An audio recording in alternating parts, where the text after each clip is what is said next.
godfather's going to be watching this, so I want to tell Spencer to mention his godfather in his little thing. Yeah, he was there for you too. So. He's, oh man, he is so proud of Spencer. So might be somebody Spencer doesn't think to mention. All right, so we're here live. Now we're just waiting for Cadet Spencer to paperwork that was slightly inaccurate. So he was right behind me. He should be here any second with an updated record, and everything should be good to go.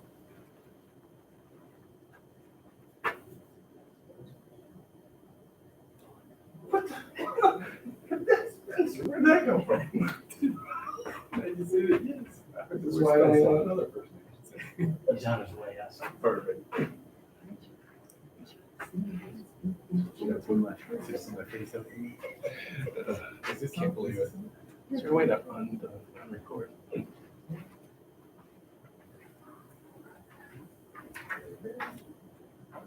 Talk slow. All right. We're live, so I'm gonna have you, I already timed you out that, do the criminal activity. So, you get to come on up here. Let's take that off. Now that we have Cadet White here, I think I actually called you this. I'm alive and well. That's why I don't even want to know your guys' first name. All right. Special day. Yes, sir, it is. Are you ready for this? Absolutely. All right. Just tuck your left lapel in. There you go. And then we're excited too. Number 8? Number 8. You ever shall be known. So, I'm going to bring Major Marischal up in a few moments to administer your oath. I think you kind of already know how we feel about you, but you're a pleasure to be around. Number one, my rule, I don't tease or joke with people I don't like. I tease and joke with you quite a bit. So you are a pleasure to have around. I think I love that you just love to learn so much. A lot of different things. I don't care if that is locksmith and this. So, and I was talking to your parents before this and kind of said this is really going to help you in your career as you get to go to an aerial port for LRO.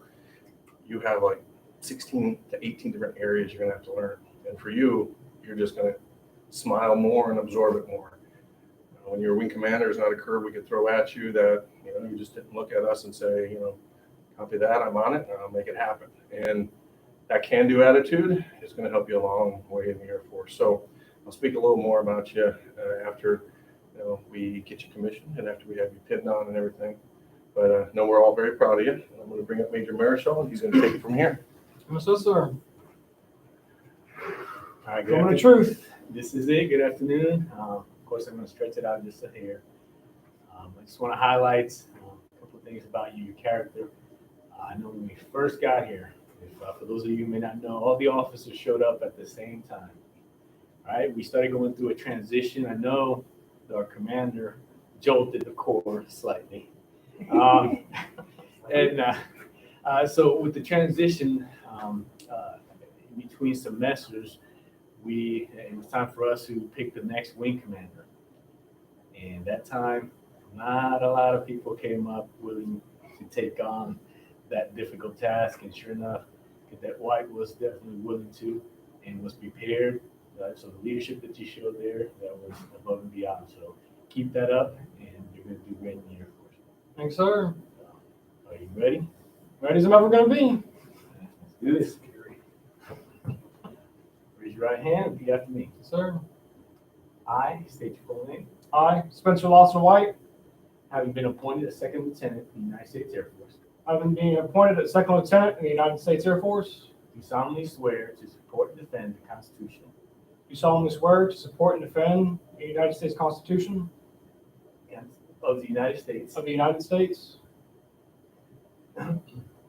against all enemies, foreign and domestic, against all enemies, foreign and domestic, that I will bear true faith and allegiance that I will bear faith, that I will bear true faith and allegiance, that I will bear true faith and allegiance to the same, that I take this obligation freely that I take this obligation freely without any mental reservation or purpose of evasion, without any mental reservation or purpose of evasion, and that I will well and faithfully and that I will well and faithfully discharge the duties of the office discharge the duties of the office upon which I am about to enter. upon which I'm about to enter. So help me God. So help me God.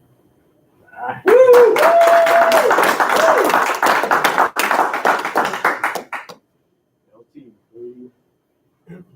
wait on that. Yeah, up to you. Anything works for sure. So here, this definitely welcomes you into the Air Force family. So congratulations. Excellent job. Yes, sir. Now we can have family members put them in uniform, pin on. Like we've been doing, Lieutenant White, please tell everyone out there who's here supporting you today. Absolutely, sir. So with me today, I have my dad, Kevin White, and I also have my mom, Sandy White. And I know I have a lot of people at home watching, especially my girlfriend, Emily. I know that she supported me a long way throughout this. Same for my folks. And I'll give a more in-depth speech at the end of who I'd like to thank.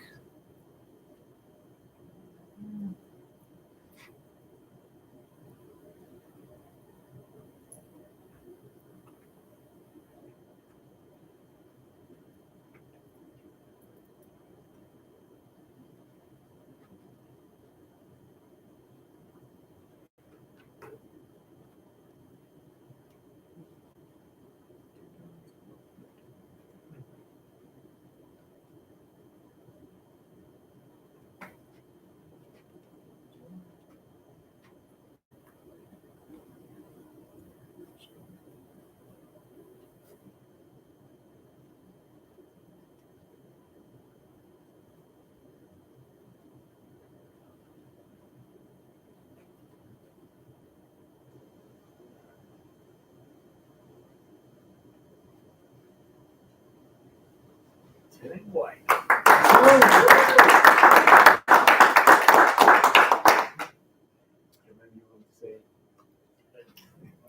They're very humble parents, what can I say? Well, I'm going to switch with your parents. Yes, sir. Say a couple quick things. Give you a couple items. First one, again, we're not endorsing, but USAA sent you guys an extra set of lieutenant bars. Very important. Make sure you'll have that. Yes, sir. They also sent a sealed envelope. I'm sure with at least $10,000 in there for you. That's lovely. I'm not looking at you're on my video. I I said, hopefully, you tell me what's in there. It's a loan, of course. He knows about those. So with all that, the oath you just swore, at least one of the versions you were creating there, you swore to the Constitution. Somewhere in there you used the word Constitution, which was good. That was definitely part of the oath. I learned that somewhere, sir. And you swore it to this Constitution. So what this is a gift from the cadre. It's a book that kind of describes interesting facts and stuff about the Constitution that we live every day and we swear an oath to. And it's a no joke oath. And all enemies, foreign and domestic, and this kind of helps understand a lot of that stuff. So you probably already read this, knowing you. I want to give that to you from the Thank you so much, sir. I do appreciate You can it. set that stuff there.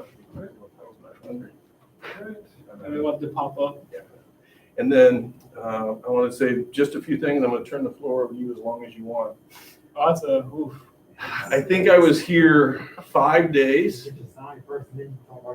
Right. I think about the first 5 days I was here, and we were having a new cadet orientation and their big move in. And I remember showing up. I didn't know anyone. I luckily met the two majors down at pre-training, for a couple weeks, and that was about it.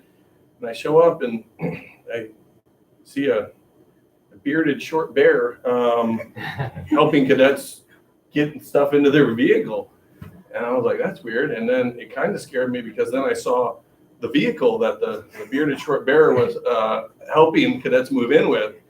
And it had like metal all over it, I think rocket launchers, and it had like bulletproof tires. And I kind of remember looking over, like saying to the major, like, do we know who this is? And they're like, oh, that's Cadet White. He said, Cadet, he's with us? And so I was instantly scared, thinking I somehow slipped into VMI or something. I thought maybe, I was at the wrong school. And I thought this is going to be an interesting 3 years. But it has been an interesting 2 years with you, and all in a good way. I look back at those first days, and we really don't have to do much with any cadets coming here. We kind of tweak you just a little bit. Your integrity, your work ethic, your morals and character all came from family and everything before us, and those were already just locked in with you. I've seen you have some highs and some lows, and we were able to talk about some of those. That means a lot to us that you are comfortable enough and trust us enough to be able to share certain things that were happening. I'll never forget the day you briefed the Corps when you lost your friend. and I know what that meant to you. What that tells me is you're ready to lead troops. You're going to take care of them. You're going to be incredible.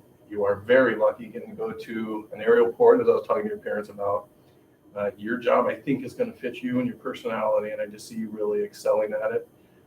I hope I'm right on that, because I really want to see you enjoy the military and stay with it. It just makes it fly by. So really enjoyed when you were wing commander. He's not kidding. I mean, you just stepped right up, and you knew you were going to get into a bag. I mean, you knew with the new guy here, I'm not sure what I'm getting into, but I'm going to try it. And you did, and every wing commander we've had constantly leads this corps and changes it and keeps bringing it in a neat direction. And I couldn't have asked for more from a Lieutenant Knock and you and all the way up till now. So thank you for stepping up. Thank you for being who you are, because we really enjoy that. I'm going to turn the floor over to you and let you go from here. But just know that we're super proud of you, Lieutenant, and the floor is all yours as long as you need. Thank you, sir. Well, that's pretty dangerous giving a unlimited time slot to someone who talks so much. Yeah. But nonetheless, words can't describe how thankful I am. I've had a lot of help, like I said, throughout the years, obviously from my parents, especially from my godfather, Gus, all the way up through Boy Scouts, and then to Marine Corps, JROTC. Originally, I was Marine Corps for a while, and then I turned Air Force, and that was a good choice, not gonna lie, but I really do appreciate Sergeant Major Don Barrett, as well as Major Armentrout. They've had a lot of influence in my life as well. And then, of course, coming here to Air Force ROTC and having cadre, not only from the past, but also the present cadre as well. They really have steered me in the right direction. And also, I want to give a shout out to a lot of the cadets as well, a lot of the future lieutenants, but also a lot of the current lieutenants that have been here, people from above you and below you. Everyone makes each other. So no matter what your rank, no matter what class you are, you're always going to have an impact on someone, which is just 3 things that I want to leave behind to everyone listening. The first thing is always be humble. No matter what position that you're going to be in, you're always going to have people under you, and you're always going to have people higher up than you. The best thing is just be respectful all the way across the board, treat people like people, and always be there for each other. Second thing is like what they were saying about wing commander. If you see an opportunity in life, be sure to take it. There was actually a story with Bill Gates, how he was actually on a news show, and one of the anchors actually asked them, hey, what is your trick to success?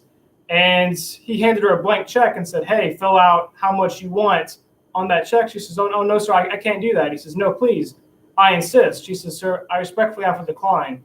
He ripped the check up and said, you could have been the richest newscast woman all across America, but you decided to go against it. If you have an opportunity in life, take it, because that's how you're going to go places. So with that, if you're going to have a chance to be the wing commander or a Pro-B class training officer or CTO or anything in life, if you have the opportunity to go and do something, do it, because you're only going to grow from it. We had a Lieutenant Chris Hickson who was here a while back, and I remember him having a quote that said, if you're not comfortable, then you're growing. And he says, if you're comfortable, then you're not growing. So that's always stuck with me throughout the years. And then the last thing that I have for everyone is just always look out for each other and just be there. That little, hey, how you really doing? And kind of pull someone aside. If you see someone going through a tough time, just ask them, just pull them aside and let them know that you're thinking about them. It can really make a difference. Like the Colonel alluded to, I did lose a friend a few years ago who committed suicide. With that, it was PFC Bryson Horn, who was over at my Marine Corps JRTC unit. I won't go into too much depth about it, but however, just the one question I had to ask, where was his wingman during that time? So with that, you just never know what people are going through. Just always reach out, especially during these troubling times with COVID-19. Just be sure to always look and always have each other's backs. And with that, I love all of y'all, whoever's all watching. Maybe no one's watching, but I'm just talking to a screen. But nonetheless, I appreciate all the support that everyone's given me throughout the years. And if anyone needs anything from me, feel free to reach out.